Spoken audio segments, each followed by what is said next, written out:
அஸ்ஸலாமு அலைக்கும். ரிசானா பேசுகிறேன். ரிஷ் ஆயிலை பற்றியும் சிம்பிள் ஆயிலை பற்றியும்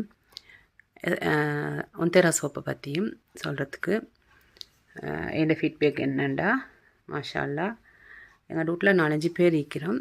எல்லோரும் ஒவ்வொருத்தர் ஒவ்வொரு யூஸுக்கு ரிஷ் ஆயில் பாவிக்கிறோம். ஒருத்தர் தலைமுடி கொட்டுறேன்னு சொல்லி, ஒருத்தருக்கு இந்த கண்ணுக்கு எனக்கு கண்ணுக்கு கீழே அந்த டார்க்னஸ் கொஞ்சம் மிக்கிறனால யூஸ் பண்ணுறேன். மவள் என்னோட இந்த பிம்பிளுக்கு யூஸ் பண்ணுறாங்க. ரிஷ் ஆயிலும் ஒந்தேரா சோப்பும் போட்டு அவங்க கொஞ்ச நாளாக பாவிச்சு கொண்டிருக்கிறாங்க. இப்போ மாஷா அல்லாஹ் நல்ல ரிசல்ட் ஒன்று இருக்கு.